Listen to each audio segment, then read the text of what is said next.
Bom, pessoal, boa tarde. Eu vou iniciar aqui, tá? Eu sei que alguns estão com problemas aí de conexão com a internet, a Thaís, né, comentou.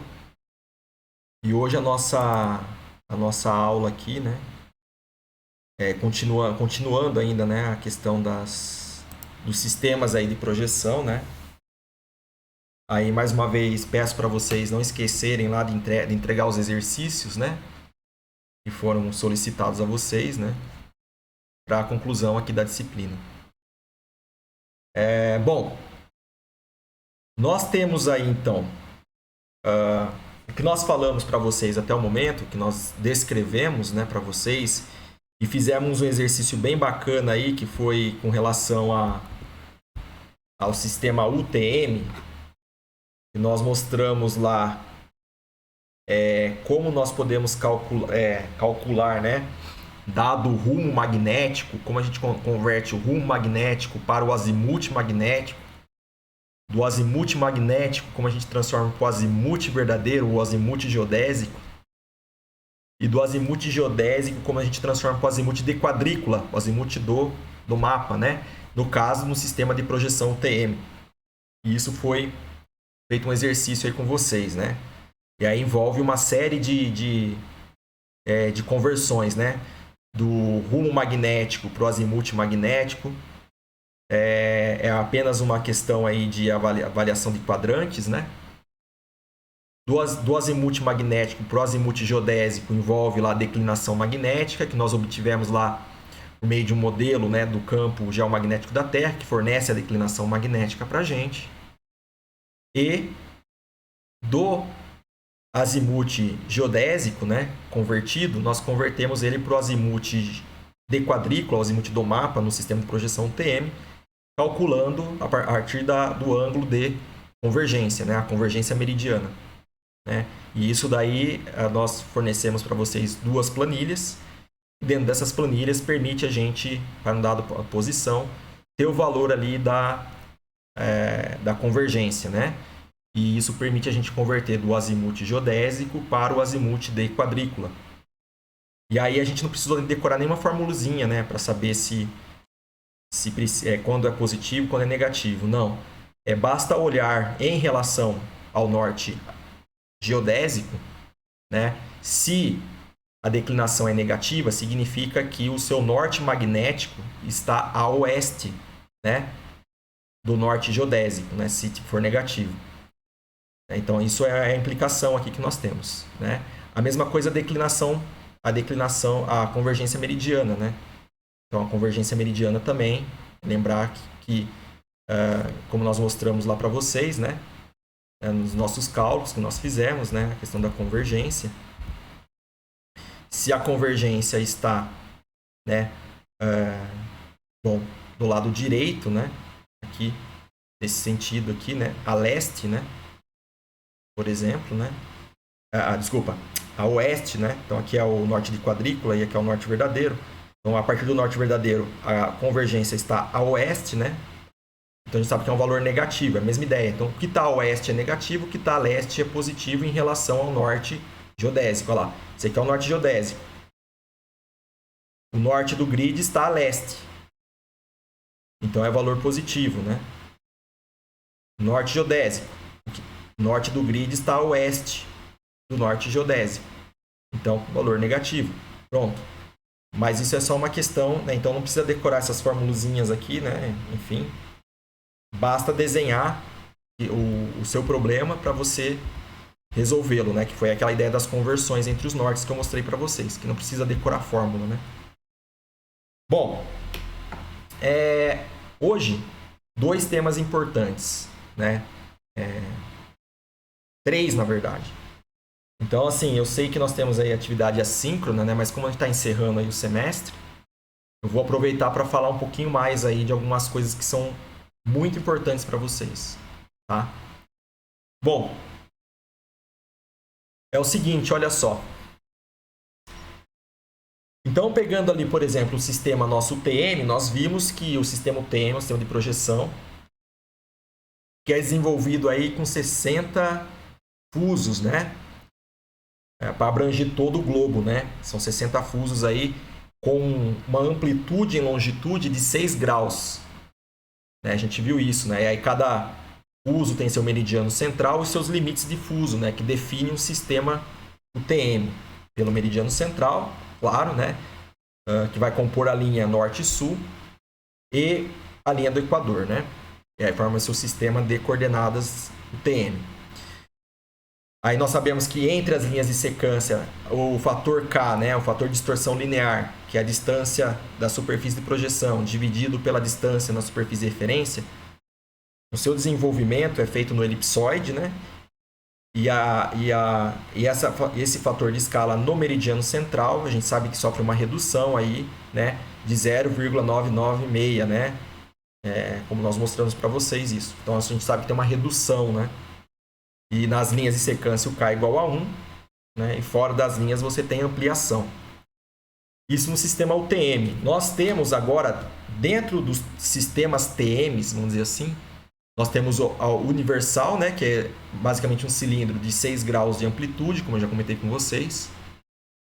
Né? O fuso, né? E aí nós temos ainda os outros sistemas que são, vamos dizer assim, é como se eu tivesse cilindros menores, de amplitude menor, de fuso menor, né?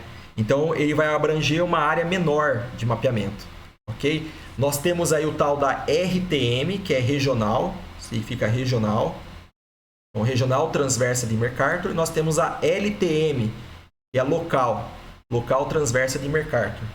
A regional, ela vai ser um fuso que vai ter uma amplitude de 2 graus.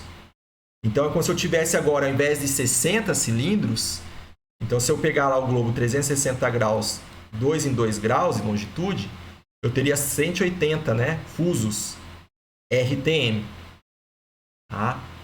Professor, por que esse RTM? Ele tem implicações interessantes para o cadastro. Por quê? Ele abrange uma área menor, embora abranja uma área menor, a distorção de escala dele, o fator de redução, né, máximo, que fica exatamente no meridiano central, equivale, ele é menor, né, é 0,9, ou tem 5 noves aí, né, 5 aqui, ele é muito menor do que, por exemplo, da UTM. Então, em termos de distorção linear, distorção de escala, né, e também, não só em termos de redução, mas também as linhas de fuso, né, a ampliação dele, também são menores, né, as distorções máximas aqui, né, tanto em termos de redução quanto de ampliação, é menor que do sistema UTM, né? E nós temos também um sistema local, que daí é um sistema também que foi desenvolvido considerando o cilindro aí de 1 grau de fuso.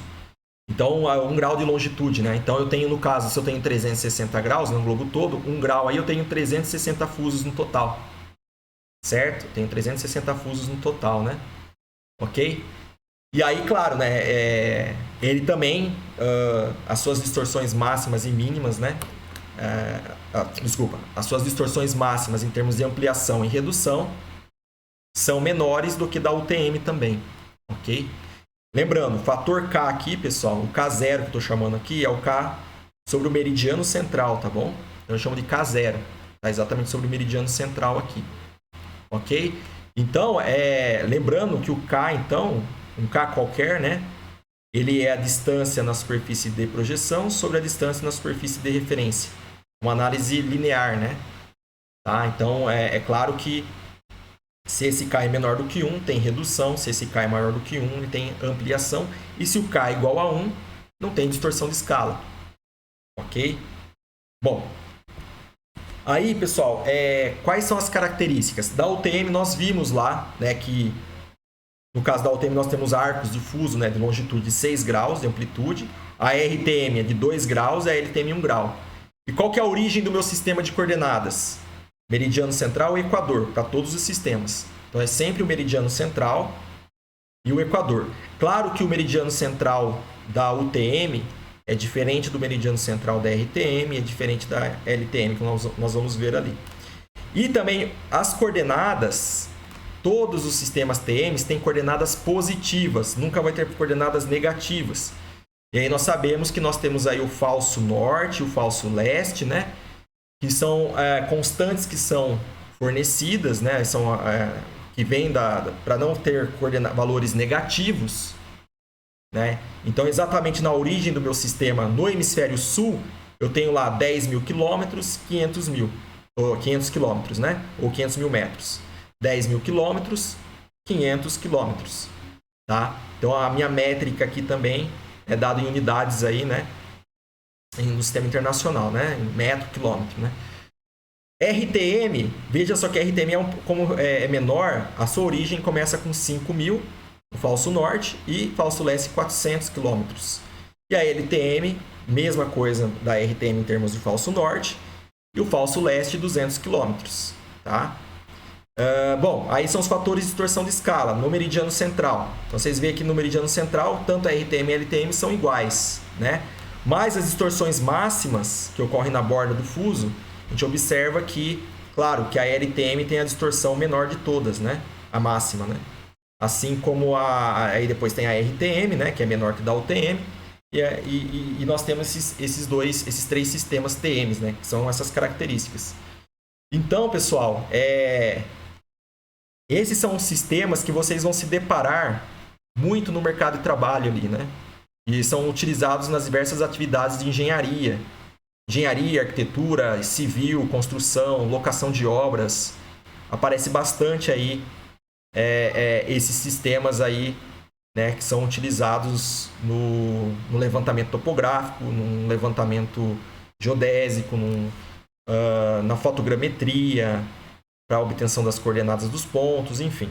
Então, são extremamente importantes. Esse sistema é extremamente importante vocês terem um conhecimento e saberem manusear eles, né? Bom, esse aqui é o sistema RTM, né? Então, esse aqui está mostrando aí como que se dá o fuso, né? Então, para um determinado fuso, você tem lá essa linha preta que é o meridiano central e essa linha outra preta que é o equador. Então, vocês observam que no equador, 0 graus, né, latitude, se eu saio do equador e estou indo para baixo aqui, eu vou reduzindo de 5.000, então, né? E vai reduzindo, 3.893, 2.000 e assim por diante, né? Vai reduzindo aqui, né? Ok? E as coordenadas leste-oeste começa aí com 400 km. Então, se eu vou para leste, eu estou aumentando, né? Então, vai 400, 420 e assim por diante. E a oeste eu vou reduzindo, né? Assim como é no sistema UTM. Só que no sistema UTM começa com 10 mil quilômetros a componente norte e 500 quilômetros a componente leste-oeste, ok? Então, esses aqui são para vocês terem noção do sistema RTM.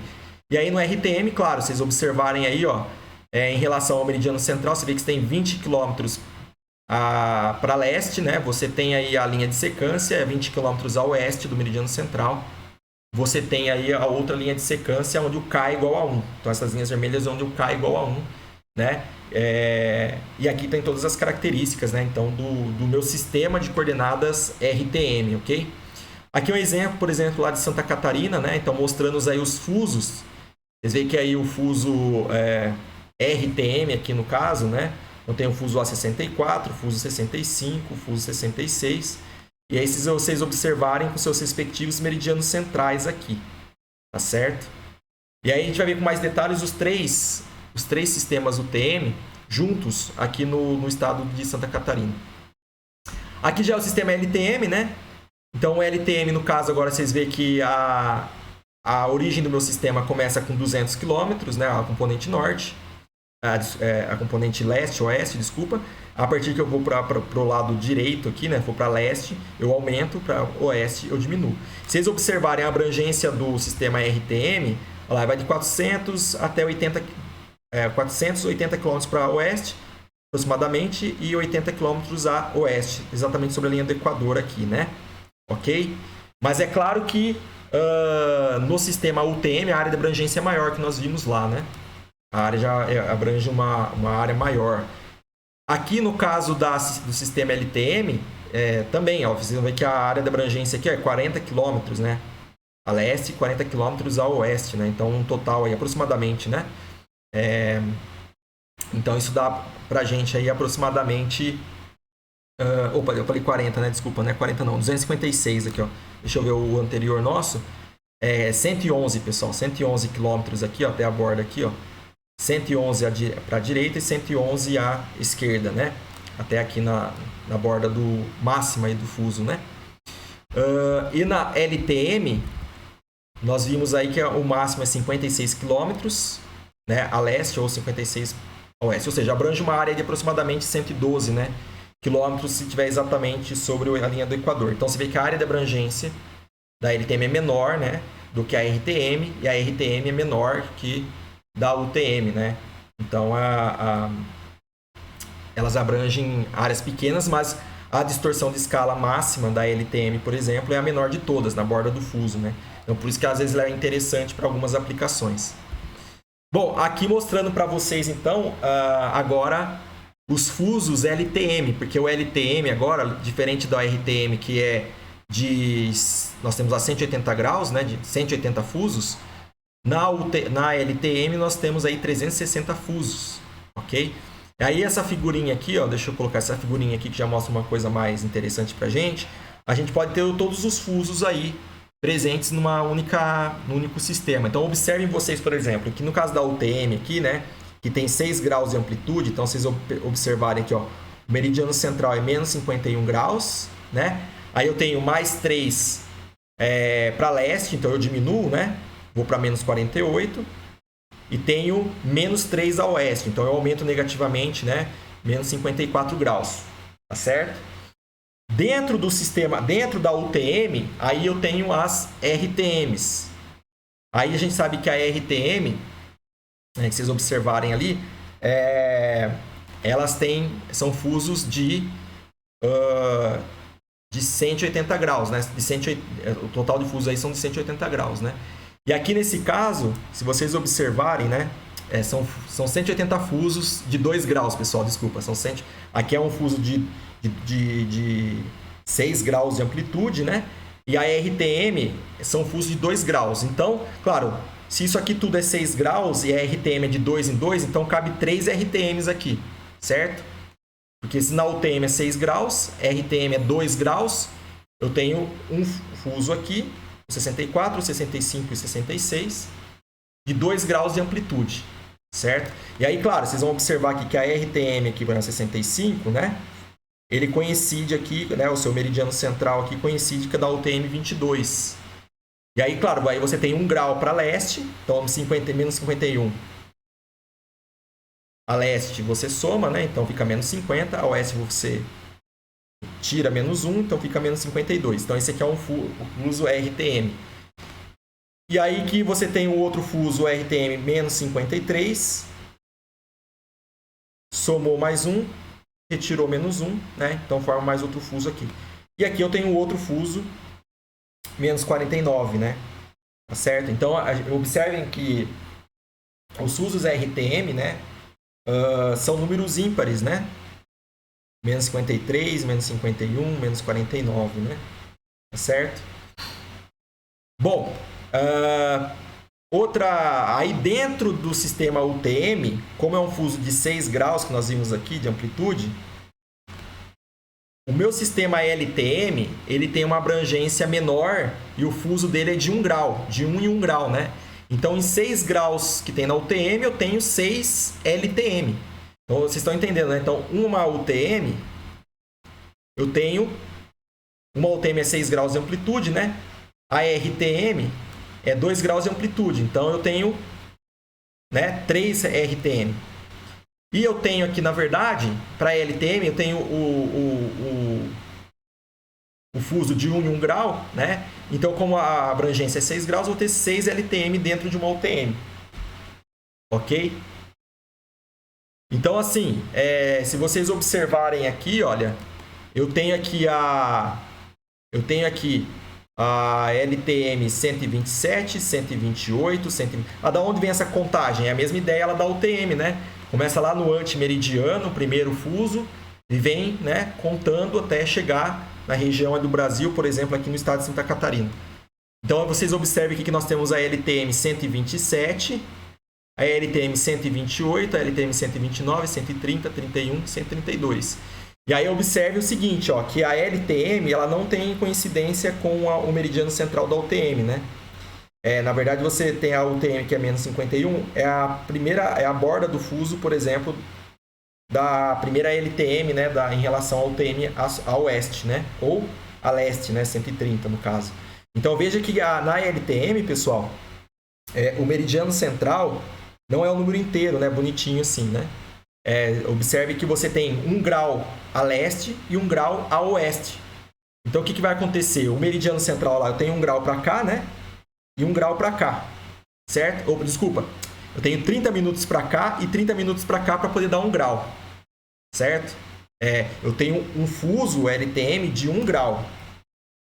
O comprimento dele é 1 grau. Então, no meio dele, eu vou ter que ter 30 minutos para leste e 30 minutos para oeste. Então, aqui nesse caso aqui, ó, eu teria o meu meridiano central, que valeria menos 51 graus e 30 minutos. Aí 30 minutos para leste, eu somo, né? Então fica menos 51. 30 minutos a oeste, eu somo, fico menos 52. Aí o próximo está aqui no meio do menos 52 e menos 53. Qual que é esse fuso aqui? É o menos 52,5 graus, ou menos 52 e 30 minutos.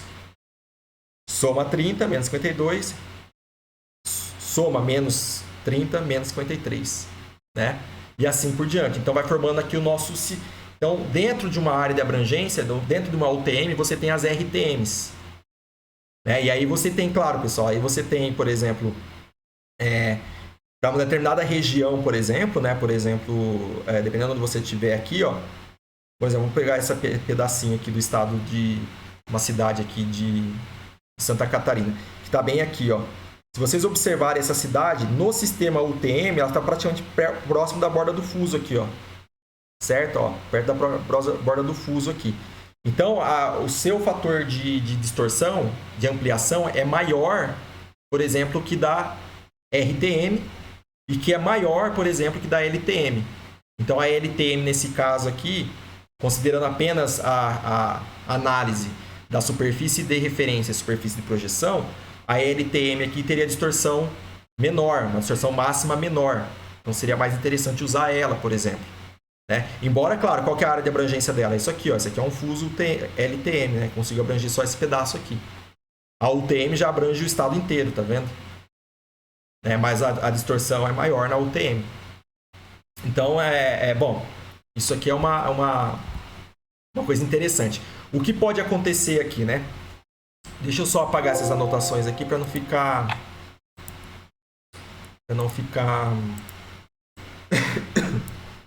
Vou até ampliar aqui.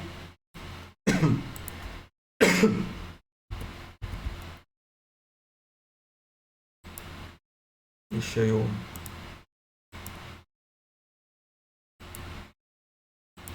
Bom, não sei se foi aí. Bom, agora foi. Ô, Denner, a Thaís não conseguiu conectar aí? Ela não vai desistir não, né? Bom, espero que não, né? Ah, tá tentando. Não, beleza. Não, entendi. Eu tô gravando aqui essa aula aqui também e disponibilizo para vocês também aí a aula de hoje, tá? Mas é importante que vocês estejam aí presentes pra gente bater um papo. Ó, olha só, pessoal, se a gente observar aqui, olha, algo interessante é o seguinte, pode acontecer, dependendo do, por exemplo, esse município aqui, Caçador, veja só, ó, pegou a LTM aqui, 129, né? Se você olhar, a 129 vai daqui, né? Menos 51 aqui, a borda dele é menos 51, e a outra menos 52, né? Tá aqui, ó. Então veja que essa região, ela tá em dois fusos, LTM 129 e olha aqui o LTM 120 aqui, ó. LTM 120. Então tem esse pedacinho aqui que está num fuso e tem esse pedacinho que está num outro fuso. E a gente sabe que cada pedacinho desse vai ter um sistema de coordenadas diferente. Por quê? Aqui eu estou na borda do fuso da LTM 130, lembrando que o meridiano central está aqui. Então eu estou à borda dele no sentido oeste, né? Oeste do meridiano central. Esse pedacinho aqui está no pedaço da borda aqui dele, sai aqui do meridiano central a leste, né? Então as suas coordenadas aqui é diferente dessa daqui, não tem uma continuidade, né? Você vai chegar aqui e vai estar lá, por exemplo, da LTM que nós vimos ali, é 200 e alguma coisa, de repente aqui nesse ponto aqui vai cair lá para 100 e alguma coisa, 140 alguma coisa, né? Aí não tem uma continuidade, então aí esse é um problema, né? E aí o que nós podemos fazer? O que se faz nesse caso? Aí existem algumas abordagens. Uma delas é o seguinte: se você tiver um problema em que então você tem lá o fuso, né? Você tem lá o fuso, o TM, aqui a borda do fuso, né? Aqui é o meridiano central. E a sua região está aqui, né? Assim, ó. Então está em dois fusos, né? Tem outro fuso aqui, né? Outro meridiano central aqui, por exemplo. E a sua área de mapeamento é essa. Aí você pode expandir o fuso em até 30 minutos, cerca de 55 km, que você consegue preservar ainda o cálculo da distorção máxima, tá? Então não teria problemas. É uma forma de fazer também, tá? Na RTM, mesma coisa, você também pode expandir, só que como o cilindro é menor, né? Aí você pode expandir até 10 minutos. Você pode expandir a 30 minutos, né? Então trazer um pouquinho mais para cá. Ou para cá, né? Nesse caso, a área aqui, né? Você pode pegar esse fuso aqui nesse caso, né? Trazer ele para cá assim, né? Para abranger, ficar num único fuso, né? Ou a LTM, no caso, expandir o fuso até 5 minutos. Então, por experiência aí, a gente chega aí cerca aí de 9 km. Então, eu consigo expandir até 9 km, que eu consigo preservar lá o cálculo da distorção de escala linear, né? Tanto para a LTM, quanto para a RTM, quanto para a UTM. Só que cada um, claro, com a sua abrangência a sua expansão máxima permitida ali, né? Então, depois os cálculos aí já começam, os cálculos das distorções já começam a fugir dentro do contexto, né? Não representam a sua realidade ali do seu cálculo, né? Então você pode ter esses limites, vamos dizer assim, né? Ou ainda, pessoal, trabalhar com dois mapeamentos distintos. Então o que faz? Faz essa área com esse fuso, um mapa com esse fuso aqui e outro pedaço aqui você faz com outro fuso. Então são dois projetos de mapeamentos distintos, né? E aí esse é uma forma também de poder trabalhar aí com esses problemas quando você tem um problema desses aí, dessa natureza, né? Ok? Bom, claro que teria uma outra solução aqui, mas daí você acaba fugindo do sistema UTM. Por exemplo, eu tenho lá uma área, né, enfim, que está na borda do fuso, né? Eu tenho meu meridiano central. Se eu jogo meu meridiano central para cá, ó, vou trazer ele para cá, por exemplo, o que vai acontecer com as bordas? Elas vêm para cá, certo? Aí acaba ficando a área dentro de um determinado fuso. Só que como você mudou o meridiano central, você já mudou o seu sistema UTM, RTM, LTM, já é outro sistema, né? Você fugiu da sistematização aí dos sistemas que são utilizados com todo mundo. Então isso, de certa forma, até onde isso pode ser utilizado, desde que essa informação seja fornecida, né? Se ela for ter que integrar uma base de dados geográfico, por exemplo, geralmente esse sistema que você criou falso aqui de deslocar o meridiano central para trazer e caber a área aqui dentro, não vai funcionar porque é um sistema que você foi de forma arbitrária. Vou andar aqui 30 minutos, né? Acaba sendo de certa forma arbitrário ali, né? Ok? Então isso não é factível assim, né, de ser feito, né? Então, bom, então é isso. Bom, então isso aqui é isso daqui é aquilo que a gente já falou das projeções, né? Então dos sistemas aí. Então vejam só as características, né? Então nós temos aí as características, nós já um reforço, uma revisão do que foi falado aqui, né? De cada um deles. Então nós nunca temos coordenadas negativas, né? Isso é importante lembrar, tá? O fator K máximo aí nós vimos, né? Então uma forma de calcular aí as distorções máximas, enfim, calcular não, de expressar aí para vocês, descrevendo para vocês, né? Vem de cada definição de cada sistema aqui, né? De sistemas TMs, né? E aí, bom, pessoal, agora para eu falar uma outra coisa que é bem importante aí, outra coisa. Antes disso, por exemplo, isso aqui são as equaçõezinhas. É claro que isso aqui vem regrinha de 3, daria para vocês desenvolverem, mas por questões de tempo, eu já estou deixando para vocês as equações aqui prontas, né? O que são essas equações? Isso aqui é para determinar o fuso, esse aqui é para determinar o meridiano central, esse aqui também para o meridiano central. né? Meridiano central. Aqui é saber qual que é o fuso em função da longitude. Aqui é para saber o meridiano central em função da longitude. E aqui é para saber o meridiano central em função do fuso. Estou no fuso 23, qual que é o meu meridiano central? Se colocar essa equaçãozinha aqui, você calcula, né? E tem aquela tabela que está nessa apresentação que já mostrei para vocês, que abrange os fusos aí UTM no Brasil. Aí se você quer saber da RTM, tem as equaçõezinhas aqui também. Ah, professor, eu estou aqui em Monte Carmelo, fuso tal. Qual que é, na longitude tal, no meu ponto? Qual que é o meu fuso? Aí vai saber qual que é o seu fuso. Em qual meridiano, qual é o meu meridiano central? Bom, qual que é a sua longitude? Né? E é claro que você vai pegar a parte inteira, né, dessa divisão aqui. Né? Então, aí você vai saber qual que é o seu fuso e quais são os seus meridianos centrais. Assim como para a LTM também. Então, as equaçõezinhas aqui estão prontas para vocês. Entregue para vocês ali. Tá bom? E aí basta vocês aplicarem. Né? Bom, dito isso, pessoal, aí vem uma questão muito importante que já é mais... envolve, né, uma questão um pouco mais com a parte de topografia, levantamentos topográficos, né? Por quê? Esse sistema, como eu comentei, ele é bastante utilizado na parte também de levantamentos, né? E o que acontece?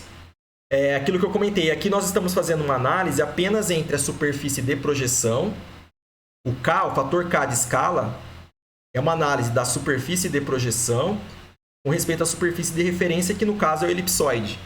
Né? Então, se eu estou trabalhando com o meu sistema de coordenadas, latitude e longitude, no sistema do elipsoide, né? E eu quero as coordenadas no sistema UTM, tem aí as planilhas que eu passei para vocês, ele já faz a conversão. Então, você dá a latitude e longitude, que vem lá do elipsoide, ele converte a gente para East-Norte, aí do sistema UTM, ou RTM, ou LTM. Tá? Então, isso aqui já está numa planilha. É claro que o cálculo disso aqui, como eu já mostrei para vocês em aulas passadas, não é fácil. Né? Vem aí de métodos e cálculos, integração, enfim. Mas isso já está pronto para vocês usarem, né? E tem que saber usar da melhor forma possível. Essa aqui é a ideia. E aí, pessoal, e aí o que nós estamos relacionando aqui é a superfície de referência, latitude, longitude e superfície de referência. É claro que poderia ser também coordenadas cartesianas aqui, enfim, mas o que nós temos aqui em mãos é latitude e longitude, e nós fazemos a conversão para o sistema de projeção aí, né? Superfície de projeção, sistema UTM, RTM, LTM. E aqui, lógico, tem o fator K de distorção, que relaciona as duas superfícies, né? A distorção de escala. E aí, superfície de projeção em relação à superfície de referência, a gente consegue fazer os nossos cálculos, né? Para fazer a conversão de distância, porque é a distância medida na superfície de projeção com relação à distância da superfície de referência. Então, se eu meço uma distância lá no mapa, se eu chego aqui no meu mapinha aqui, ó, professor, vou medir a distância aqui. Eu medi lá a distância aqui, deu, por exemplo, sei lá, vou chutar um valor aqui, tá, pessoal? Não está em escala nada aqui, né? Sei lá, deu aí um valor lá, 100 e tantos quilômetros, sei lá, né? Por exemplo. Aí, essa medida aqui, você está na superfície de projeção. É a distância na superfície de projeção. Aí, como que eu faço para achar a distância na superfície? Qual que seria essa distância na superfície do elipsoide? Bom, aí eu teria que achar o valor, eu teria que saber o valor do K, né? Do K. Aquela planilha que eu passei para vocês já fazem o cálculo do fator K de escala. Então, você tendo a distância aqui de 100 km na superfície de projeção, e o fator K, bom, é simples, né? Então, a distância na superfície de referência seria o fator K vezes a distância na superfície de... desculpa, a superfície de referência seria o K, que na verdade é errado. A distância na superfície de referência, né? Na superfície de referência, seria a distância na superfície de projeção, né? A distância na superfície de referência, a distância na superfície de projeção, dividido, né, pelo fator K, né? Nesse caso, né? Tá? Porque aqui é a superfície de projeção e aqui é a superfície de referência, né? Passa para cá multiplicando, passa aqui para cá dividindo, né? Enfim, então fica distância na superfície de referência, a distância na superfície de projeção dividido pelo fator K. Aí você converte a distância da projeção, então dessa distância aqui que está aqui na superfície de projeção, para a superfície de referência. É claro, se você está trabalhando no sistema LTM, você tem que pegar o K da LTM. Se você está trabalhando no sistema RTM, você tem que pegar o fator K da RTM.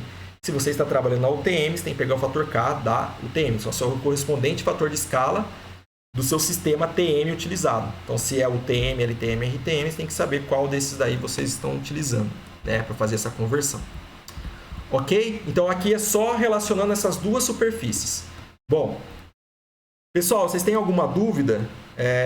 Deu para entender como o sistema funciona? Bom, isso aqui vai estar também nos slides aí, tá bom? Só vou tirar essas anotações aqui, né? Vocês têm alguma dúvida? Tranquilo por enquanto? Tranquilo? Denner, Rômulo, tá dando para seguir? Tem alguma dúvida por enquanto ou não?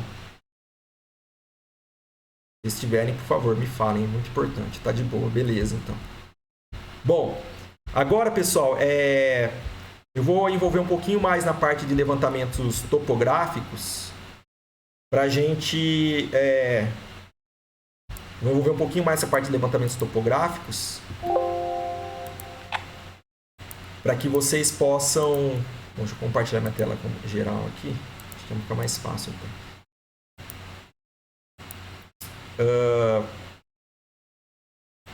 Porque envolve um pouquinho da parte de topografia. E eu sei que o Denner não fez ainda. Eu não sei bom, a Maria acho que já fez, o Romulo está fazendo, né? E aqui é para falar um pouquinho mais para vocês de compatibilização de distâncias. Por quê? O que acontece? No levantamento topográfico, vocês vão fazer medidas espaciais. O que significa? Vocês vão fazer medidas de ângulo e distância. Então, vocês vão medir uma direção, um ângulo, né? Vão medir distâncias. Essas distâncias que são medidas ali, elas estão numa superfície topográfica, superfície plana, considerando a Terra plana. Mas essa plana vai até um certo limite, a gente sabe disso, né? Então, é como se eu estivesse tangenciando a minha superfície de referência, lembra disso? Então, imagine um plano tangenciando lá. É lógico que depois tem as distorções, como eu mostrei para vocês lá, de escolher o modelo plano, o modelo esférico, o modelo elipsoidal. Então, agora eu estou falando do modelo mesmo de terra plano. E esse plano ele vai até uma certa abrangência. De acordo com a NBR 3133, que vocês devem ter visto, isso aí até 70 km, 50 km ali ok, mais que isso já dá problemas para a gente. Então, por isso que levantamentos topográficos são mais levantamentos locais, em regiões aí, menores, aí, regiões aí de 50 por 50 quilômetros, né, aproximadamente. Né? Bom, isso é uma coisa interessante. Porque que acontece? Vocês lá em topografia, vocês vão utilizar um equipamento chamado estação total, que é esse equipamentinho que está aqui, desenhado aqui em verde. Né?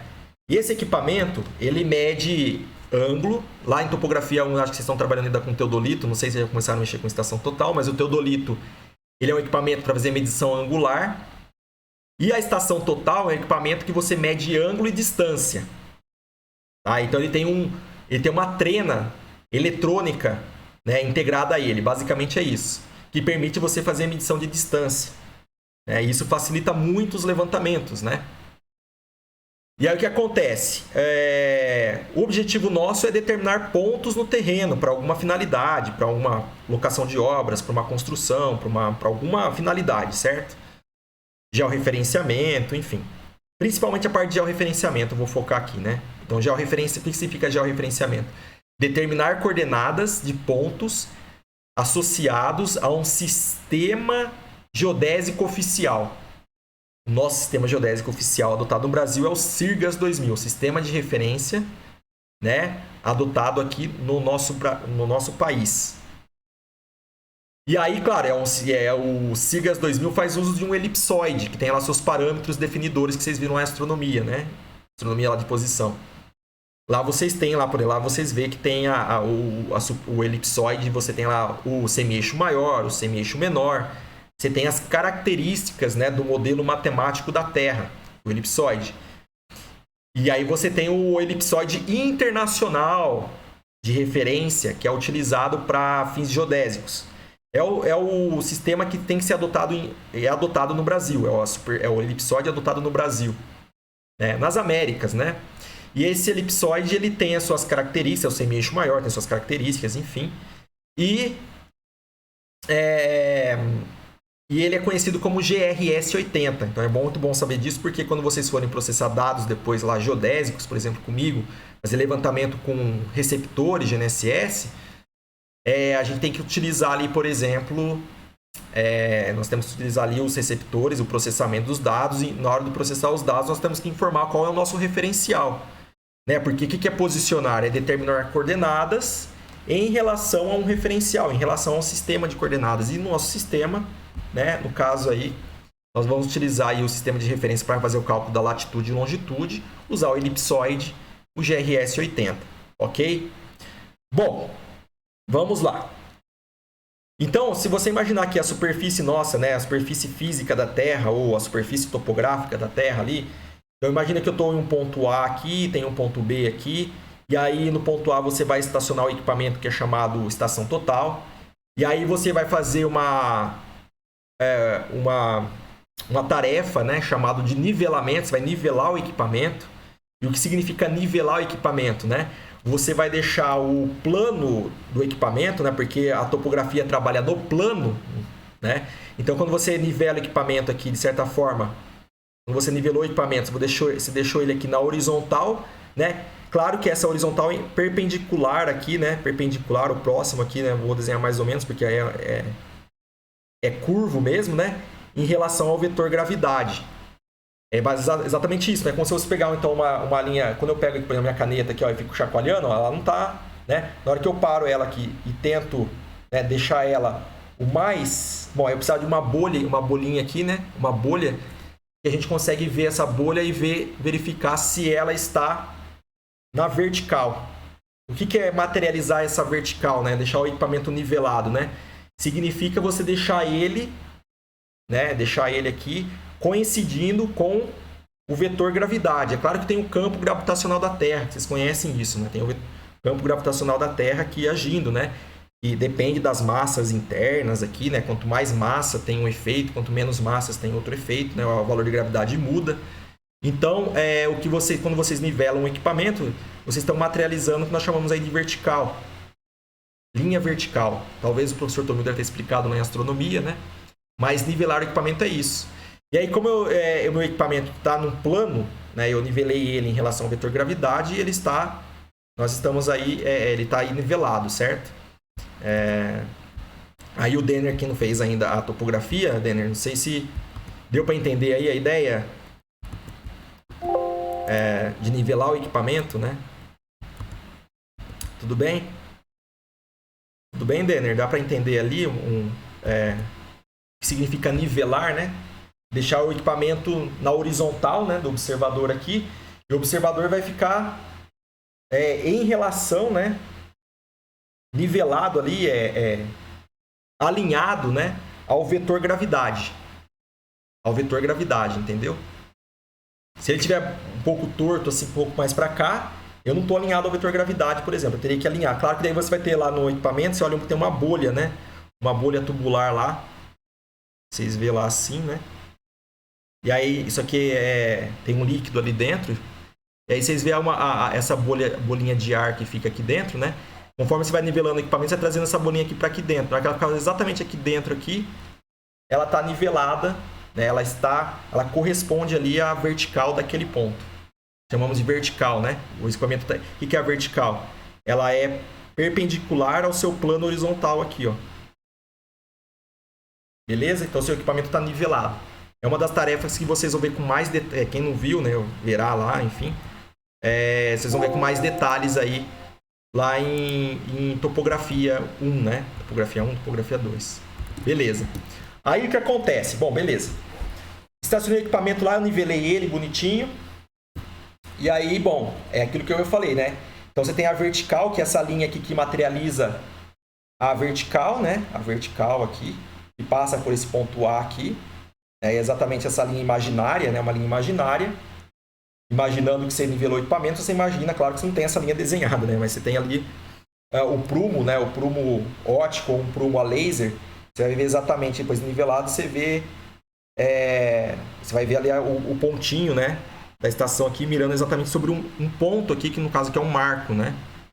E muitas vezes tem coordenadas conhecidas. Já tem quando eu falo coordenadas conhecidas, porque está num referencial. Por exemplo, no Sirgas 2000.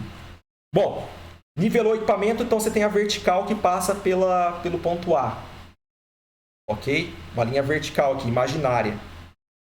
Tá? E aí, no outro ponto lá que você quer determinar a coordenada, por exemplo, ponto B, você instalou um prisma. E claro, esse prisma precisa também ser nivelado. Aí você acaba nivelando ele na vertical que passa pelo ponto B. Na teoria, o que a gente considera na teoria? Na teoria, a gente considera que a vertical do ponto A e a vertical do ponto B são linhas paralelas, que elas estão na mesma vertical. Ok? Então, esse é um problema. Aí é fácil, né? Por quê? Porque nesse caso, se as duas linhas estivessem paralelas, o que ia acontecer, né? É fácil, né? Aí quando eu meço a distância aqui, aí quando eu faço medição de distância desse ponto daqui para cá, né? O que vai acontecer? Eu vou desenhar aqui para vocês, talvez vai ficar um pouco mais fácil, né? Porque ali é o cenário já complexo, né? Vamos dizer assim, já... Bom, deixa eu abrir aqui o meu... Deixa eu ver se consigo abrir aqui o meu... Aqui. Minha lousa. O que acontece, ó? Se eu tiver uma vertical que passa lá em um determinado ponto, vertical no ponto A, aí eu estacionei o equipamento lá num ponto aqui, e essas linhas aqui verticais são paralelas, na hora que eu medir a distância entre elas aqui, ó, medir essa distância. Essa distância que eu estou medindo, claro, né? Tem aqui um prisma, tem a altura aqui do prisma, tem aqui a estação total, tem a altura aqui da estação total, né? Enfim, isso aqui é compensado depois aí nos cálculos. O que acontece? Se você considera que as duas linhas são paralelas, então quando eu medir a distância aqui, que essa distância é chamada distância inclinada, é uma distância inclinada mesmo, né?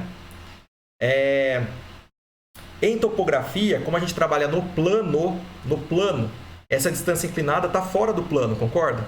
Porque se eu considero o plano a partir do ponto A aqui, então um plano que passa pelo ponto A, mas é uma linha reta aqui, mas eu estou como se estivesse olhando 2D mesmo. Eu tenho aqui essa linha horizontal, né, a linha do horizonte aqui, ok? Essa distância inclinada está fora, né, do meu plano, né? Na topografia a gente trabalha no plano. Então, para os nossos cálculos de coordenadas, a gente tudo calcula no plano topográfico. Que é definido a partir de um ponto, né? Por exemplo, eu defini um plano topográfico a partir do ponto A, ok? Vou colocar aqui o ponto A, né? Que esse é o horizonte do observador aqui, né? E aí, as minhas coordenadas do ponto B aqui, né? Que eu vou calcular lá, não depende dessa...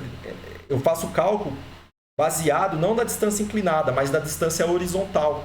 A distância que está no plano topográfico. E aí o cálculo, claro, daí eu tenho que conhecer esse ângulo aqui, ó, esse ângulo contado a partir da vertical aqui do observador para cá é chamado de ângulo zenital. Por que zenital? Essa vertical aqui, né, quando vocês devem ter visto isso, mas isso daqui também, né, essa linha aqui que passa a vertical, vamos dizer assim, né, o observador aqui, a gente chama isso aqui de zênite, né, é o zênite do observador, né, então essa direção aqui é o zênite, né, do observador. E aí, claro, esse zênite dele aqui até o meu alinhamento desejado, eu chamo de ângulo zenital. Ou eu posso também ter o ângulo vertical. O ângulo vertical é o ângulo contado a partir do plano topográfico, é esse ângulo aqui. Mas eles são complementares, né? Um é desse sentido aqui e o outro é nesse sentido, não importa.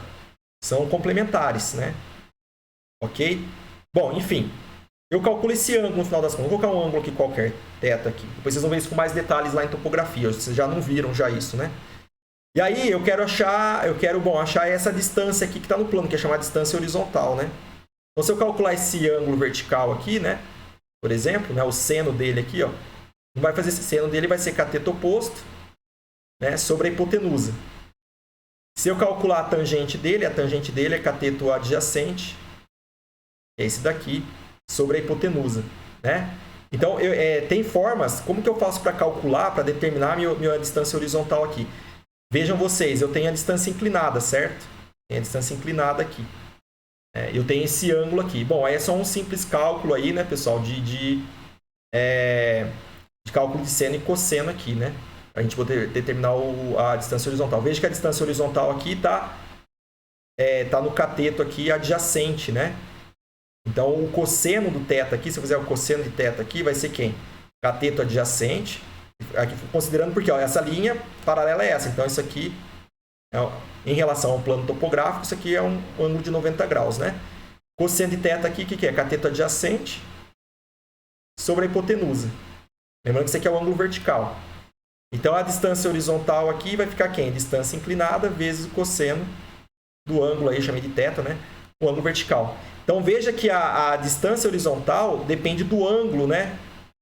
E esse ângulo aqui está associado, né? Bom, eu calculei a partir do plano topográfico, né? Em relação à vertical. Eu poderia até fazer o cálculo em relação a esse ângulo aqui, né? De fato, o ângulo vertical aqui, por exemplo. O ângulo zenital aqui, no caso, né? Aí, nesse caso, só verificar que eu poderia desenhar uma linha paralela aqui, nessa linha paralela aqui em cima, né? Que é exatamente esse segmento aqui todo vale a distância horizontal, né? A distância horizontal aqui. Isso aqui é a distância inclinada. Veja que vai ficar agora seno do ângulo zenital é cateto oposto, que é o DH, sobre a distância inclinada, que é o DH, distância inclinada, é a hipotenusa, né? E aí a distância horizontal, nesse caso, é o DI vezes o cosseno do ângulo zenital. Desculpa, seno, né? Seno do ângulo zenital. E esse ângulo zenital é medido em campo, tá bom? Isso aqui é medido em campo, zenital ou vertical aqui, né? Depende de como você configura o equipamento. E a distância inclinada, ela é medida e ela é obtida por essa relação aqui. A distância horizontal é obtida por essa relação aqui dos ângulos, né? Ou esse, tanto faz, né? Ou essa equação ou essa, né? Depende por onde você mede. Mas veja que o ângulo zenital ou o ângulo vertical, enfim, depende da vertical, né? Da vertical do seu alinhamento aqui. Beleza? Denner, tudo bem? Tá dando para seguir aí? Tranquilo? Vocês já viram isso em topografia? Não sei se todo mundo viu aí, a Maria, o Rômulo também já viram, né? Em topografia aí. Isso aqui é uma breve revisão, quem não viu uma breve explicação, né? Rápida ali, sem muitos detalhes, porque é algo que vocês veem lá em topografia. Então você sabe que você vai ter que a distância horizontal depende do ângulo zenital ou ângulo vertical, né? Depende da forma que você calcula. Mas tanto o ângulo zenital quanto o ângulo vertical depende da vertical, né? Que passa pelo ponto A aqui, né? Certo? Bom, aí, pessoal, o que acontece? E aí, naquele caso que eu fiz hipotético aqui, e eu geralmente é assim que é adotado na topografia, está considerando que as duas verticais aqui são paralelas. São paralelas aqui. Por isso que eu posso adotar essa condição aqui. Aí o que acontece? Bom, na vida prática, vocês vão fazer a medida de distância. Claro, a distância é medida porque está curvada desse jeito aqui. Porque tem os efeitos atmosféricos. A atmosfera influencia a medição eletrônica de distância. O que é a medição eletrônica de distância? Ele emite aqui uma radiação eletromagnética que sai aqui da estação, vai até esse equipamento aqui que é o meu prisma, que é um conjunto de espelhos, que vai retornar o sinal. Aí pelo tempo de propagação, né? Sabendo o tempo de propagação, ΔT aqui que levou para o sinal ir e voltar, né? É dividido por 2, porque é um sinal que vai e volta, né? Dividido por 2, é como se fosse foi 2 vezes no caminho aqui, dividido por 2, vezes a velocidade de propagação do sinal, a gente tem a distância, certo? Só que como é uma distância que é uma radiação eletromagnética, né? Então ela sofre efeitos aqui da atmosfera, né? Então aí, claro que você tem que corrigir dos efeitos atmosféricos à medida. Então, depois que corrigido essa distância medida, né, vamos dizer assim, que é uma distância inclinada, mas tem esse erro, corrigiu dos efeitos da refração, né, atmosférica, você tem a distância inclinada. Foi medida. Ok? Então você mediu isso aqui, ó, essa é a distância inclinada. Bom, aí você vai fazer o cálculo lá da distância horizontal, igual eu mostrei para vocês, em função do ângulo aqui, né? Aí você vai obter a distância horizontal, então, do ponto A até o ponto B. Ok? Bom, o que acontece aqui, pessoal? Essa distância horizontal de A para B depende do ângulo zenital a partir da vertical do ponto A. Ok? Só que o que acontece? Está tudo dependente do ponto A. Só que a vertical do ponto A não é paralela à vertical do ponto B numa situação mais real. Né? Claro, pessoal, a situação real, até quanto é essa influência desse não paralelismo, né, entre as verticais aqui dos pontos? que tem relação com a gravidade, né? Aceleração da gravidade aqui. Aqui, quando você nivela o equipamento, você tem uma condição, né? Tem um campo gravitacional exercendo aqui diferente daqui, né? E aí, bom, o que acontece?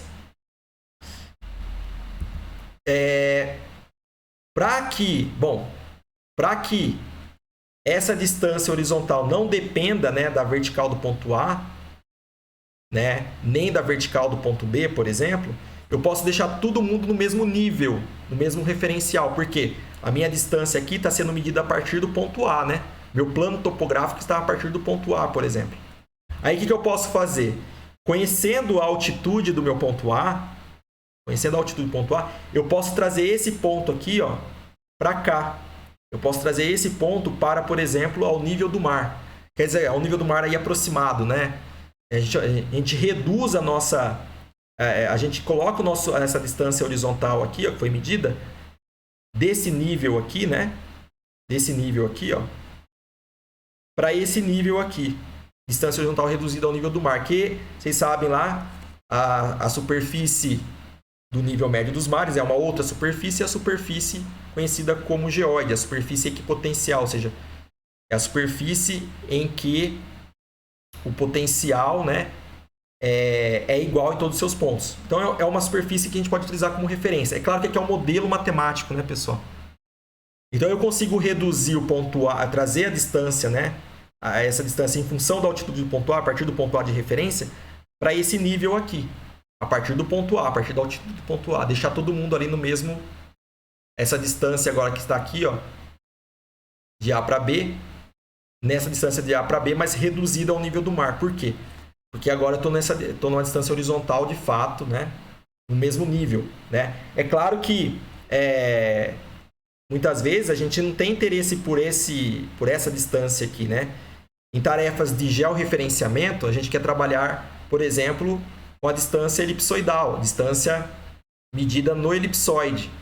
E aí nós temos que recorrer à superfície do elipsoide. Aí a distância medida de A para B, é claro que é uma distância curva, nós transformamos então a distância no plano topográfico para a distância no nível do mar. E se eu quero no elipsoide, eu transformo ela para a distância elipsoidal. Eu já vou mostrar como faz isso, tá? Ok? Por que elipsoidal? Porque é a nossa superfície de referência para os cálculos de coordenadas, né? Se eu vou integrar um levantamento feito com estação total, que mede no plano topográfico, para lá na geodésia aplicada, que vocês vão ver, envolve, na verdade, ali, distância na superfície do elipsoide, né? Então, eu teria que deixar todo mundo compatível, todo mundo no mesmo referencial de superfície, né? No caso, por exemplo, elipsoidal. Tá? Bom, por que eu consigo fazer? Eu tenho que fazer essa tarefa. Eu trago primeiro para o nível do mar, geóide, e para o elipsoide, porque eu consigo fazer a conversão dessas duas. Eu não consigo converter direto aqui, pelo menos os métodos que nós temos até então, daqui diretamente para o elipsoide, né? Nós vamos mostrar em algumas ocasiões que isso ocorre, quando você transforma direto aqui da distância de A para B na superfície topográfica ou no plano topográfico, né? A partir do ponto A, para o elipsoide. Tá? Bom, vejam só, se eu medisse agora a distância horizontal de B para A, olha só, esse verdezinho aqui, Vejam que ela é diferente da distância horizontal de A para B, né? E aí, com qual distância eu fico, né? São distâncias que dão valores diferentes, mas eu estou medindo a mesma distância, né? De certa forma, de A para B ou de B para A. Por que tem essa diferença? Porque as linhas verticais aqui não são paralelas, porque se elas fossem paralelas bonitinho, essa daqui seria igual a essa daqui, igual no nosso desenho ali anterior, né? O desenho que eu desenhei aqui, né? Se eu medisse lá, eu medi aqui de A para B, mas se eu medisse de B para A, seria a mesma aqui, né? Porque as verticais aqui não... Agora, nesse caso, não. Essa aqui está inclinada, né? Então, veja que já muda aqui, né? A distância horizontal. Né? Se fosse passar aqui para B, né? Tá certo? Claro que eu fiz exagerado ali, mas é isso que acontece. Tá? E aí, bom... Aí a primeira pergunta que fica é essa daí, né? Como que eu deixo todo mundo no mesmo... A distância, né? Medida ali na superfície topográfica, no plano topográfico, a partir do ponto A, né? Então, eu tenho o plano topográfico que é definido pelo ponto A e a altitude do ponto A, né? Como eu deixo todo mundo no mesmo referencial? Para a gente fazer isso, aí tem claro que eu não vou desenvolver aqui por conta de tempo, né? Mas a distância horizontal aqui, então essa aqui é a equaçãozinha, né? Então essa aqui é a distância horizontal medida lá no terreno, por meio da estação total, por exemplo, né? E essa aqui seria a distância medida lá na superfície do geóide, né? Na superfície do nível médio dos mares. Uma superfície... toda a distância estaria numa única superfície. Por quê? Aqui eu tenho... você vê que se eu passo do ponto A, eu tenho uma distância. Se eu sair do B para o A, eu tenho outra, né? Porque as verticais não são paralelas, né? E aí, para fazer essa conversão, tem esse fator, chamado fator de redução da distância, chamado FR. E esse FR, pessoal, só vai depender da altitude do ponto, né? A altitude do ponto que você conhece, que é adotado como o plano topográfico, né? E pelo raio médio da Terra. Raio médio da Terra aqui. Então, esse fator FR, exatamente é isso aí, né? É 1 menos a altitude de um ponto conhecido sobre o raio médio da Terra aí. E aí nós temos o valor aí de 6.378.000 metros ou 6.378 quilômetros. É uma constante aqui, né? Ok? Bom, vocês observarem aqui, é claro que eu posso adotar... Que H aqui que eu vou adotar do ponto A, do ponto B? Bom, se eu tiver os dois aqui, eu posso adotar um H médio. Tá bom? Dos dois. Se eu tenho um levantamento topográfico de vários pontos, né? Eu tenho altitude de vários pontos conhecidas... Então, nesse caso aí, eu posso adotar a altitude média também do meu levantamento aqui, ó.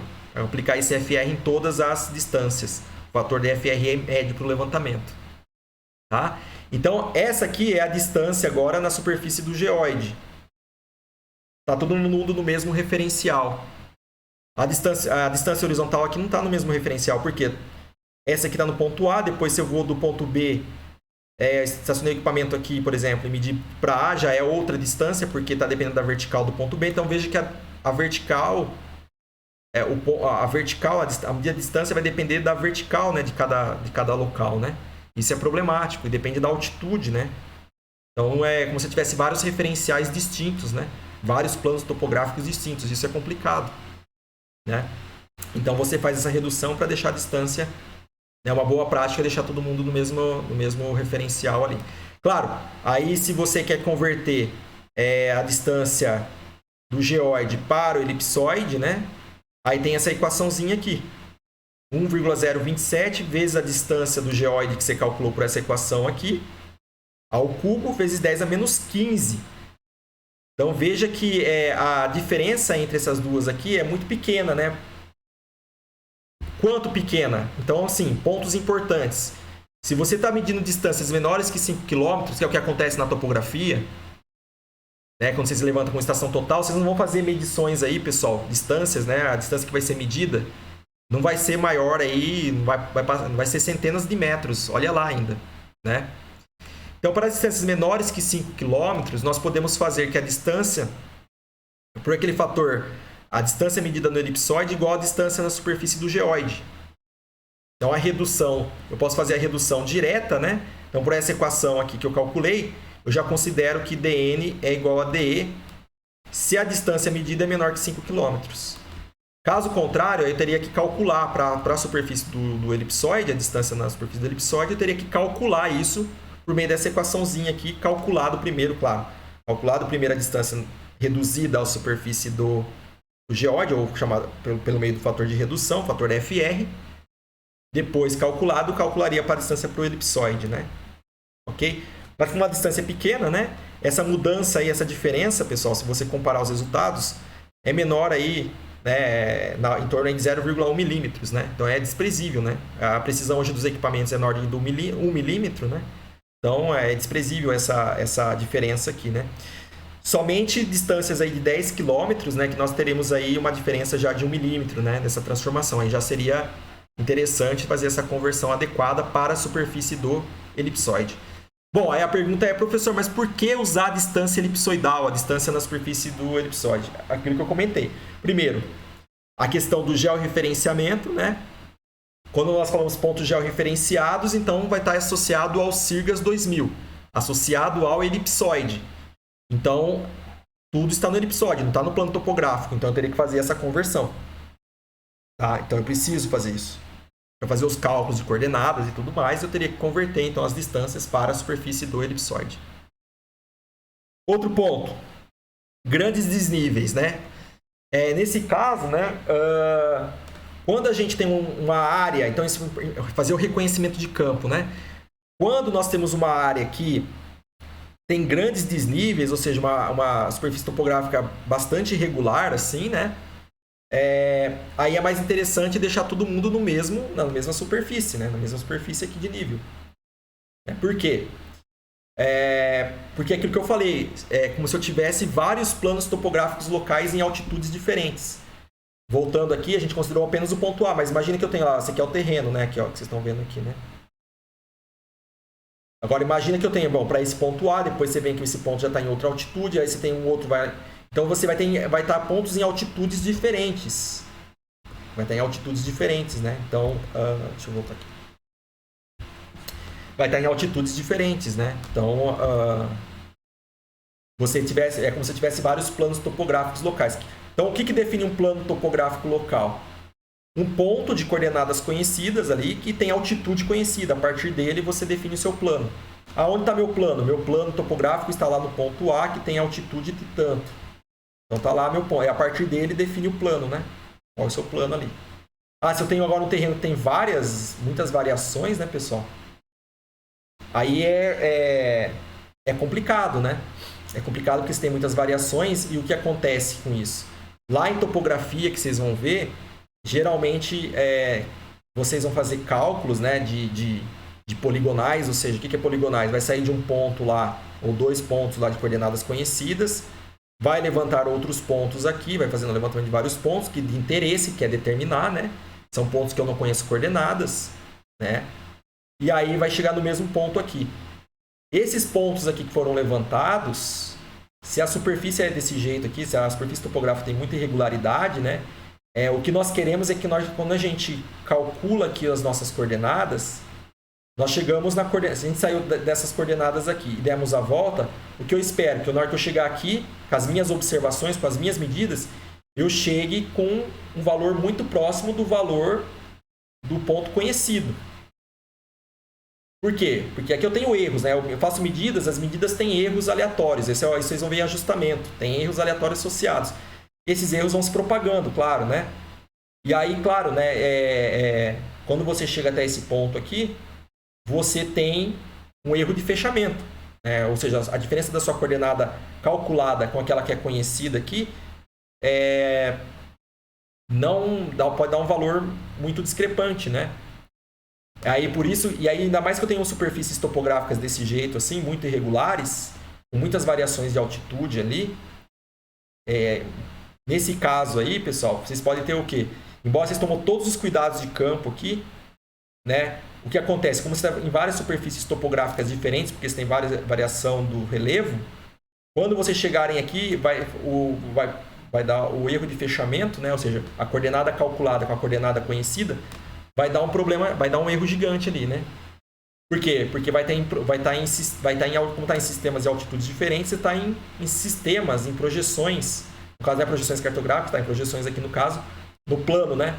Em planos topográficos diferentes, né? Então, isso é um cuidado que tem que ser tomado. Então, a caracterização de grandes desníveis, claro, depende da precisão desejada para os pontos, pois a diferença da projeção não pode ser maior que a precisão requerida para o levantamento. Ou seja, é claro que isso aqui dá para a gente saber, né, pelos nossos cálculos aqui, né?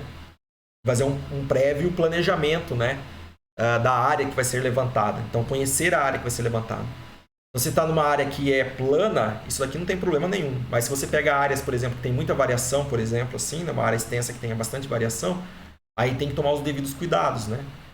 Porque o erro de fechamento é por quê? Porque você saiu do ponto A aqui, né? E foi fazendo as medições considerando esse plano aqui.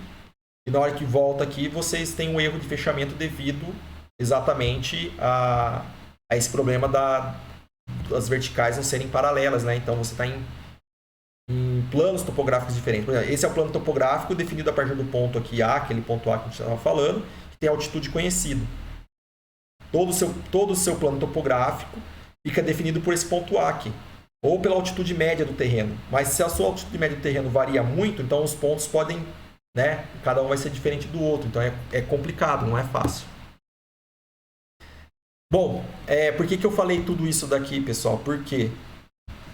Porque tem essa compatibilização das distâncias, então. Porque é o seguinte, olha, voltando aqui para a aula da UTM, deixa eu voltar aqui um minutinho só.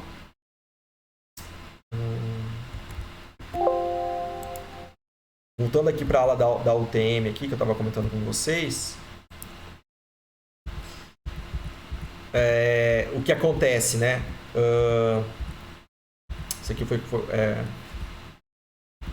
deixa eu pegar o desenho aqui melhor. Aqui, ó. O que acontece, então, né? Então, a distância que está medida lá no sistema topográfico local, ou no plano topográfico local, né? Que está aqui no terreno, que vocês mediram, né? A distância aqui, né? Quando vocês projetam lá para o nível médio dos mares, você vai deixar aquelas distâncias, então, todo mundo no mesmo nível, né? Tipo, essa que é a ideia, né? Todo mundo no mesmo nível, né? Uma superfície única, né? E depois, claro, pode converter para a distância elipsoidal. Tem aquela equação que eu mostrei para vocês. E aí, se eu tenho a distância no elipsoide, eu posso converter ela, conhecendo o fator K, né? Eu posso converter ela para o meu plano, a distância no plano. Né? O K faz a função de transformar do elipsoide para o plano, né? Ou do plano para o elipsoide, né? Enfim, posso fazer o inverso também, né? Então, tem que tomar muito cuidado com isso, né, pessoal? Então, se eu quero transformar uma distância que eu medi pela topografia lá para a distância na projeção, professor, tanto a projeção quanto o plano topográfico são planos, sim, mas são planos diferentes. Como nós vimos, tem o fator FR ali, né? Tem o fator K envolvido também. Então, o que acontece? Se eu meço uma distância horizontal, qual que é o passo a passo aqui, ó? Medir a distância horizontal lá no terreno. E eu quero a distância lá no meu mapa, lá na projeção, uma das projeções TM, o que eu faço? Transformo a projeção distância horizontal para a superfície do geóide, né, no nível médio dos mares. Se a distância aí for menor que 5 km, que a gente encontra na prática, eu posso adotar a distância no elipsoide igual à distância no geóide que foi calculada pelo fator FR, né? E depois, claro, com a distância no elipsoide, né, que é igual no geóide, para eu chegar na superfície de projeção, eu aplico o fator K. Então, eu vou ter que fazer distância horizontal vezes FR, vai dar DE. DE vezes K DTM. Então, uma forma de fazer a conversão direta do DH para a projeção, basicamente, né, basta eu multiplicar pelo fator KR. O que é o KR agora?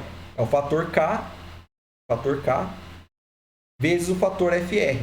O fator K envolve superfície de projeção e superfície de referência, elipsoide. E o fator FR, elipsoide e distância horizontal no terreno. E aí eu faço a conversão. Então é isso, para projetar a distância horizontal em um plano topográfico, né, se eu quero agora sair distância horizontal, né, em um plano topográfico em determinada altitude, né, DH, para o plano TM, aí temos essa relação aqui, né? Então agora veja o seguinte, então a distância na TM vai ser a distância horizontal lá medida no terreno vezes o fator KR. Ok? Da onde vem esse fator KR? Exatamente dessas conversões aqui. O fator K é o fator de distorção de escala, elipsoide e TM. E o fator FR depende de quem? O fator FR, nós vimos lá, é 1 menos altitude raio médio. Depende da altitude do ponto analisado. Depende da altitude do ponto, né? Ah, professor, mas mesmo assim você está em projeções aí... Bom, a projeção TM é uma projeção que preserva a forma, preserva os ângulos, né? Aí eu fiz a redução de distância, mas eu medi ângulo lá no terreno. Eu fiz medições angulares também, né? Tem que fazer medições angulares lá também. Como que eu reduzo isso para projeção? Bom, aí, pessoal, nesse caso, né, como a projeção é UTM, é claro que existem as reduções angulares, mas para propósitos práticos, para levantamentos locais, que é o que acontece na topografia, para fins práticos, esses ângulos aí, essas reduções angulares podem ser dispensadas, ao contrário das distâncias que não. Porque a projeção aqui, de certa forma, ela preserva a forma, né? Então, é claro que para pequenas áreas, que é o que acontece na topografia, essas reduções não são significativas. Ok? Bom, pessoal, você fala assim, professor, então, como que isso funcionaria na prática, né? O que acontece na prática quando eu tenho, então, os três sistemas aqui, UTM, RTM e LTM. Cada um tem um fator de escala. A gente fala que o fator LTM tem distorção menor. A máxima dela é menor. Ela é a melhor de todas. Pessoal, cuidado. Depende. Se você está analisando só a superfície de projeção com a superfície de referência, sim, o TM, RTM, LTM é que tem menor distorção. Mas vai depender da sua área do seu levantamento, vai depender da altitude dos seus pontos lá, vai depender da superfície topográfica que você está trabalhando. E aí, pessoal, tem que tomar cuidado, porque nem sempre, se você toma uma distância horizontal, que é medida lá de fato no terreno, como referência, né? A gente não pode falar que a distância na LTM é a que tem menos distorção. Não é isso que acontece. Vai depender muito da aplicação, vai depender muito da área a ser levantada. Olha só esse exemplo. Imagina que eu tenho esse... Vou tá um pouco ruim aqui, mas aqui é o detalhe 1, que é esse pedacinho aqui, ó. Detalhe 2, que é isso aqui, que pode acontecer isso, e o detalhe 3, que está aqui. É claro que isso aí foi tirado do material das nossas referências, né? Do nosso plano. E aí, bom, a gente sabe, né? Então aqui, pensando a UTM, 6 graus de amplitude, a RTM 2 graus e a LTM de 1 grau de amplitude, né? Ok? Bom, se a gente olhar o detalhe 1 aqui, que é esse primeiro aqui, ó, esse aqui, esse caso aqui, ó. Aqui é a linha em amarelo aqui, né? É a distância horizontal, lá, a vertical que passa por esse ponto, a vertical que passa por esse ponto, é a distância horizontal, já que considerada no plano topográfico, né? No plano topográfico aqui, ok? No plano topográfico. Aqui embaixo nós temos a mesma distância horizontal, só que agora convertida para a distância em verde aqui, ó, no sistema RTM, regional. Então, é a partir do fator de K. Então, eu apliquei o que eu fiz? Eu peguei lá o fator KR, né? Que é o fator K vezes o fator FR. O FR depende da altitude, né? Então, se vocês observarem aqui, ó, eu tenho esse caso, a distância medida na superfície de projeção da RTM, e em ciano, a distância medida no sistema LTM. E na cor rosa, aí, no roxo, enfim, magenta, né? Magenta aqui, ela está a distância aqui é a distância na superfície do elipsoide. E em vermelho, a distância na superfície de projeção da UTM, que depende do fator K e depende do fator FR. Se você toma a distância lá no plano como referência, vocês vão observar que nesse primeiro caso aqui, a distância mais próxima da superfície topográfica em relação à projeção é a distância usando a RTM. Então a RTM tem menos distorção, pensando a distância horizontal medida pela superfície topográfica, ela é que tem menos distorção que a LTM. Ah, professor, mas a LTM que tem menos distorção. Não, mas nesse caso tem o fator FR envolvido aqui, né? E aí a RTM para esse caso é melhor, ela fica mais próxima, né, da superfície topográfica. Nesse caso, a pior aqui seria a UTM, né? Ok? No segundo detalhe aqui, olha o que acontece, que está aqui embaixo, ó. A distância horizontal lá no terreno, agora, nós temos aqui medido, né, na superfície topográfica, e a distância representada lá na superfície de projeção na LTM, vocês vão ver que a LTM agora é que de fato tem a menos distorção nesse caso aqui. Ela está mais próxima da distância horizontal. E no último caso aqui, claro, que pode acontecer, né? A sua distância no sistema de projeção UTM está mais próxima da sua distância horizontal lá no terreno, plano topográfico. e a RTM e a LTM. Então, assim, essa questão de falar que a distorção de escala, a LTM distorce menos, sim, em relação à superfície de referência, mas em relação à superfície topográfica, não. Vai depender da altitude, né? Vai depender do que acontece ali na região, né? Então, nesse caso aqui que vocês estão observando, por exemplo, né, a distância na UTM ficou mais próxima da distância horizontal.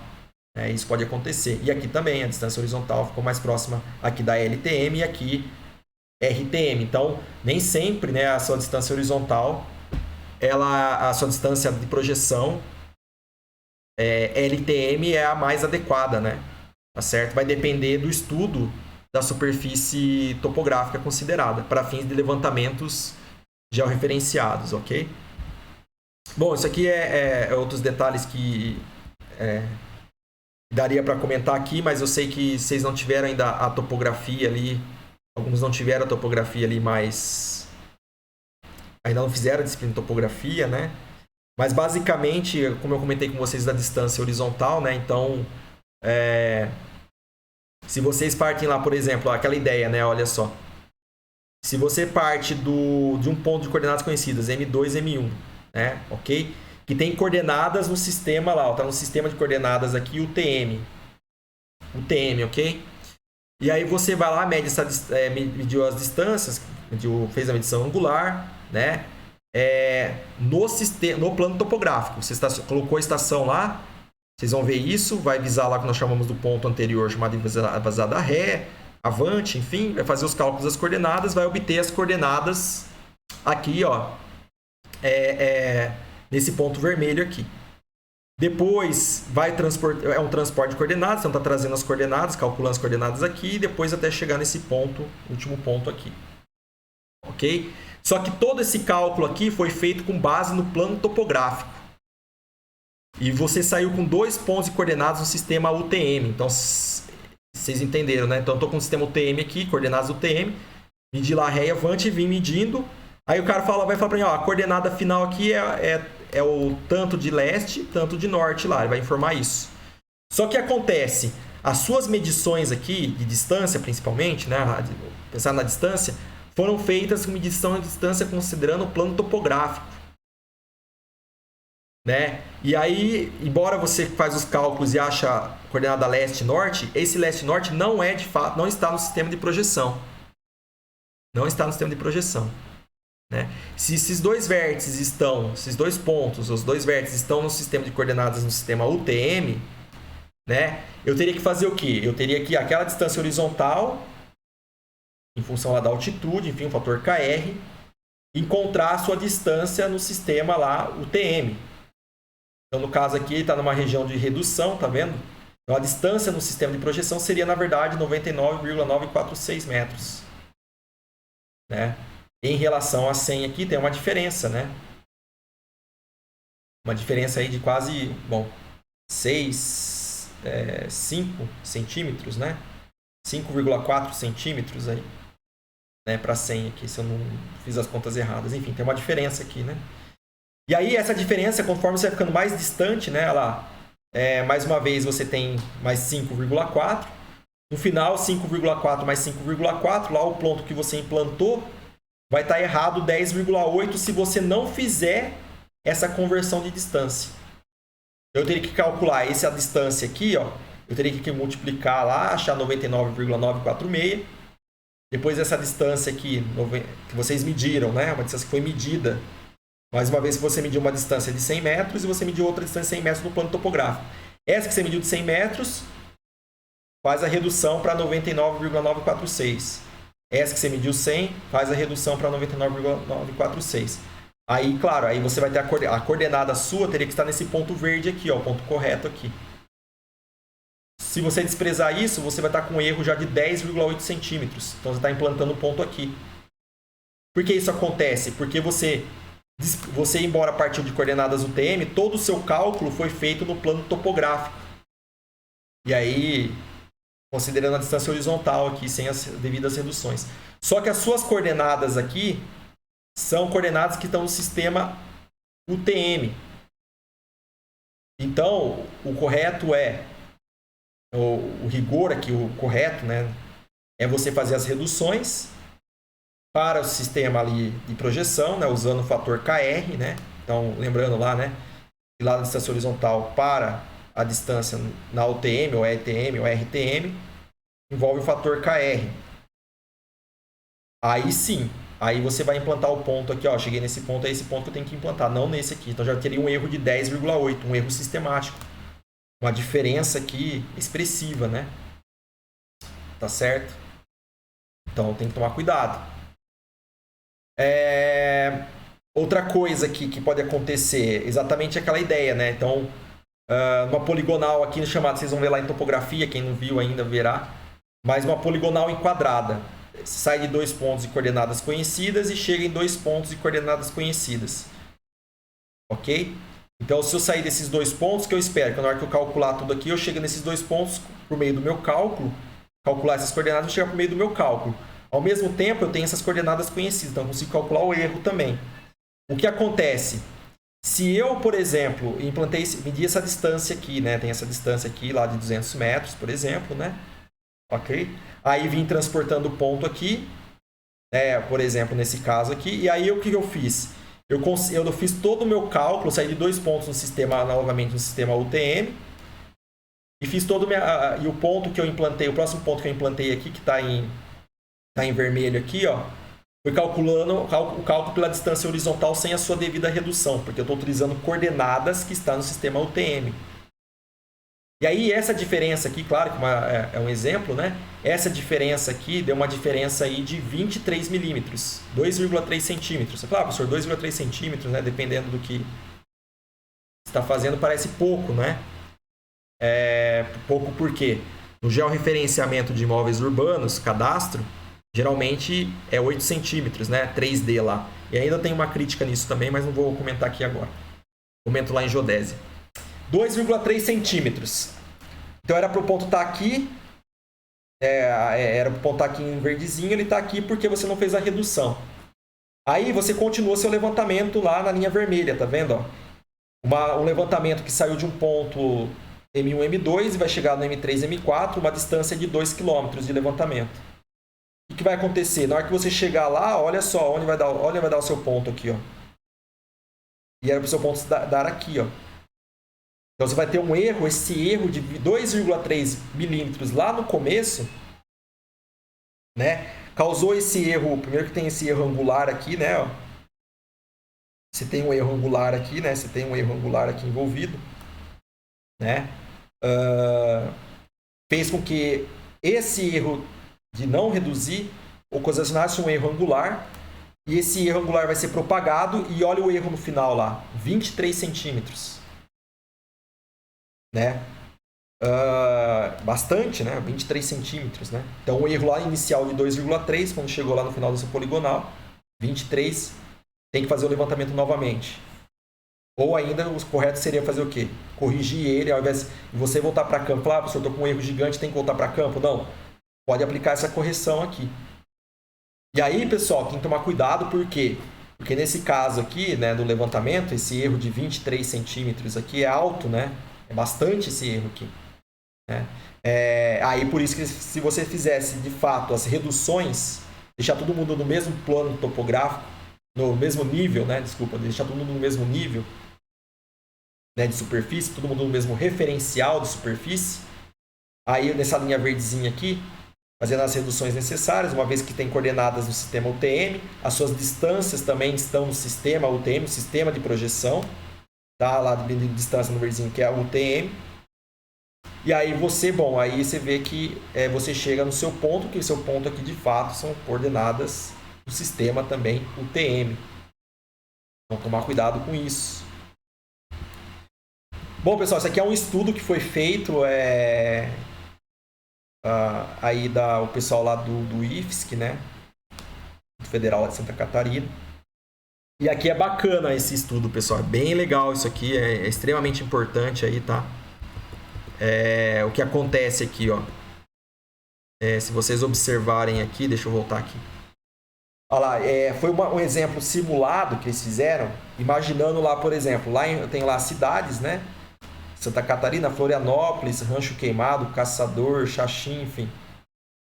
E aí nós temos aí, ó, distância horizontal, distância horizontal medida, né? Ela de 1.000 metros, ou seja, 1 quilômetro, 1 quilômetro, 1 quilômetro, 1 quilômetro. E aí a altitude média de cada município aqui, né? A altitude média lá, o Florianópolis é 20 metros, próximo do nível médio do mar, né? Próximo do zero aqui. Rancho Queimado 800, Caçador 930 e Xaxim 800. Ok? Bom, e aí calculou lá o fator, né? Aqui no caso aqui, considerando lá o fator, né? KR, né? Então, 1 menos a altitude dividido pelo raio médio, né? Te dá o fator FR. E pela posição que a Florianópolis está aqui, ó, por exemplo, no sistema UTM, você tem o fator K aqui, né? Médio, né? Claro, da região. Para RTM você tem também, para LTM você tem o fator K, que é calculado pelas planilhas que eu passei para vocês. Eu tenho isso para o rancho Queimado também, para Caçador e para Xaxim. Cada um em uma região UTM, e LTM e RTM diferente. Ok? Aí, nesse estudo que foi mostrado, olha lá, em Florianópolis, por exemplo, uma distância de 1 km, aquele que tem menos distorção, o que é isso daqui? É a diferença da coordenada no plano topográfico, né?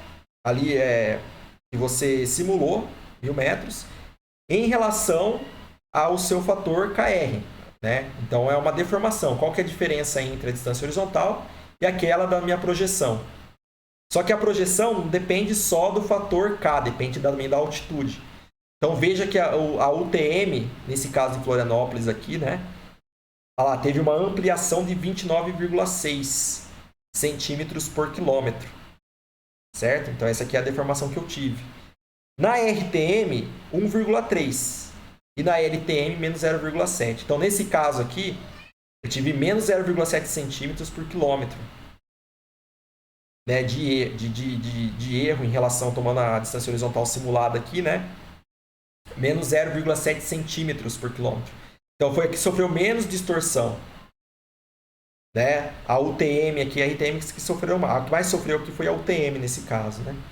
Então, para esse caso, é mais interessante usar a LTM.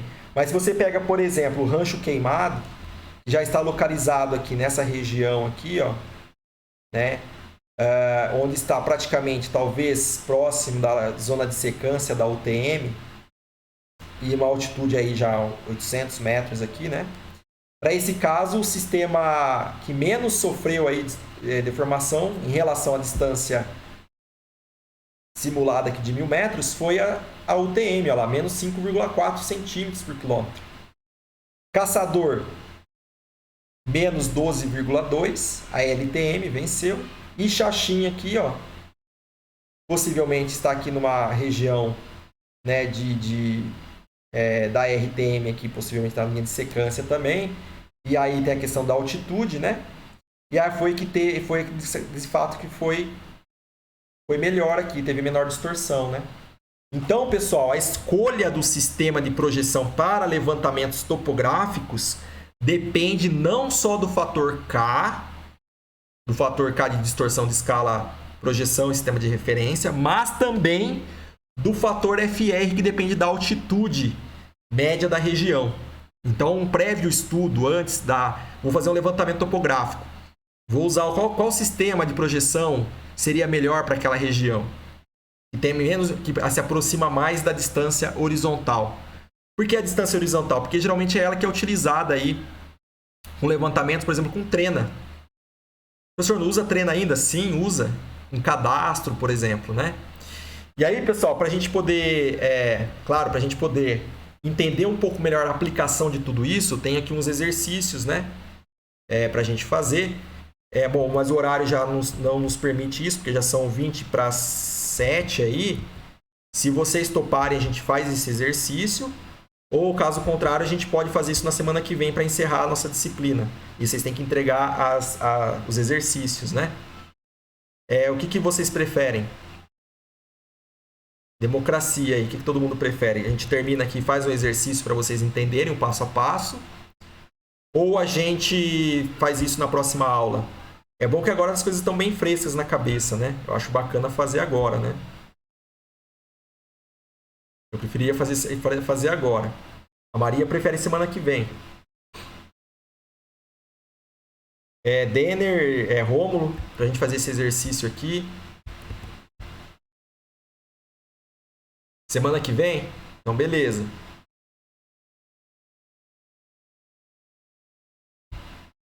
Tá.